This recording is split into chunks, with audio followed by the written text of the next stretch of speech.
I'd like to talk initially about grief. Grief seems to overwhelm us in our life. No matter where we go, no matter where we are in our life, we're going to lose something. We lose the last minute we just had. Sometimes we grieve the, the things we've lost. You lose a wallet. You go into a grief state. You lose your car keys. You go into a grief state. The grief is the mental process. It's inside. It's the anxiety over losing something. It is the mental duress of losing something in your life.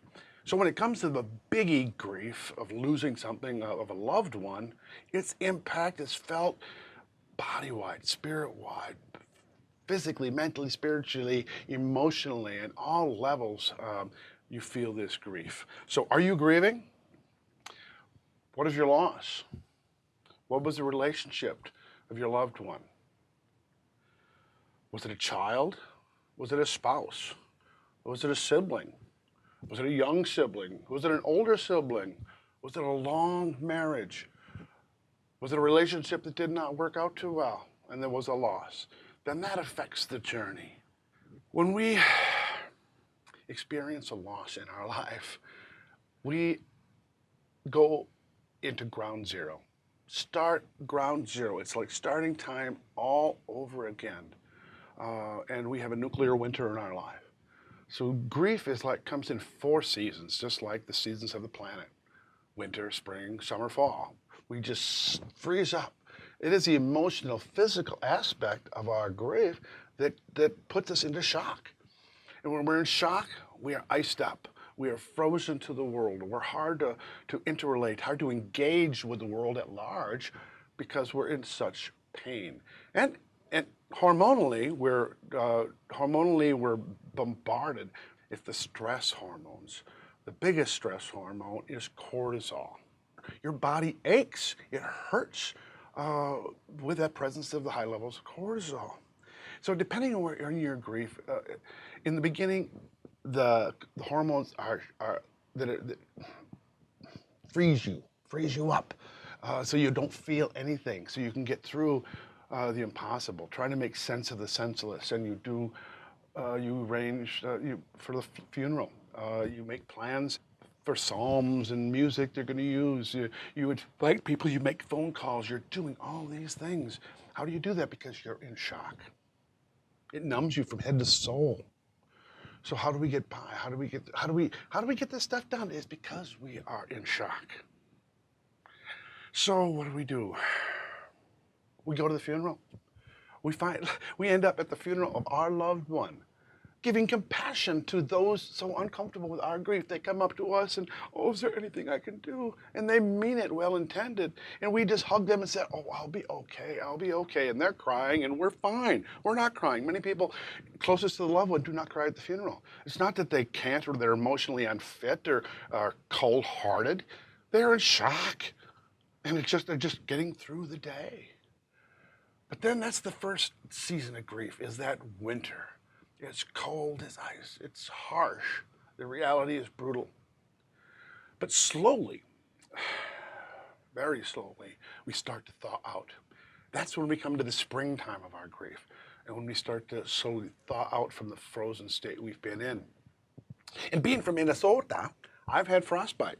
If anybody's ever been out fishing, ice fishing for a long time, or out in that cold north wind, and you take your gloves off, or you get off that snowmobile and try to fix it, your hands numb up and they freeze. You can't even move them. And if you get seriously frostbite, you can't feel a thing. But when it thaws out, when that hand that's frostbit thaws out, or those toes, or your ears, or your nose, it burns and hurts like hell. Just like grief. When we start to thaw out, it starts to hurt like hell. We start to really address the trauma. The trauma becomes a major part of our life. That they're gone, we're still in shock over that they're not in our lives anymore. But when that starts to thaw out, when we start to thaw out in the springtime of our life, we look at a whole new barren landscape. Like up in Minnesota when the snow melts. And in the wintertime, you can see the bones of the trees. and our life is bare for everybody to see. They see, there's no color in our life. But then spring comes, the tulips start coming up. With spring comes longer days, more vitamin D from the sun. It lifts our spirits. So when springtime comes, we're thawing out. We're looking at our life in a different perspective in our grief. We're looking at our life in a different way, and how it impacted us. Now we're starting to realize how the death, how the loss impacts our life in many other ways that we didn't even understand or comprehend because we're just in shock. We're trying to get through the numbness and comprehend the reality that we're living. When that thaw out, we start to look at all the things. We have a job to do. We have responsibilities. We have things to do in life, and we have to get them done. We have mortgages to pay. We have responsibilities. We have other children. If we lost a child, we have other children at home. We have family members that we need in our life, and they need they need us in their life. And sometimes they want the old Mitch back, but he ain't coming back. This is a whole new model, like I'm like a Windows 10 now. I'm Mitch 10. In 30 years, I have a lot of different operating systems. I've come a long way from where I was struggling on that old Apple, But we are a basic system, but when we go through the years, we start to upgrade our system. We learn from the challenges that we've experienced. We learn from others who've been on the road to help us and help us get through that. So when we're in that springtime, we're discovering it. And we're seeing new things arise, like tulips coming out of the ground. We're seeing new things in our life that we didn't see before because we have a different perspective. So then we get into the summer of our grief. Whatever years that is in your journey for you, it's different for everybody. But when we get in the summer, we cultivate the garden, we plant new seeds of our future. We may let the garden go fallow. We may just sit and absorb the loss in our life. And that's okay for that first year. If you don't plant a garden that first year, that's all right. Just sit and wonder. One year in my garden, because we were raising bees, I let the whole garden go fallow and planted 10 pounds of wildflower seeds. And we had thousands of wildflowers. The bees, it was the best honey we ever had. So it was a wonderful summer. But we didn't have any vegetables, no tomatoes, no potatoes. But God, we had lots of Heartlight honey, and it was so good. So you can even get benefits from letting your garden go fallow. So let your garden go fallow in your grief if you need to. Or start planting springs right away. Do things, take emotional risks you've never done before. Plant plants that you've never planted before. Plant synergistic plants.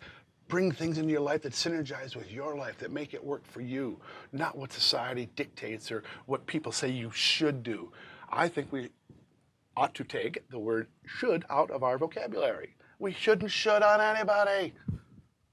We can't judge and tell them how to do it. We shine by example. Turn on your heart light. Let it shine for all to see. Thank you for coming. There'll be more to come.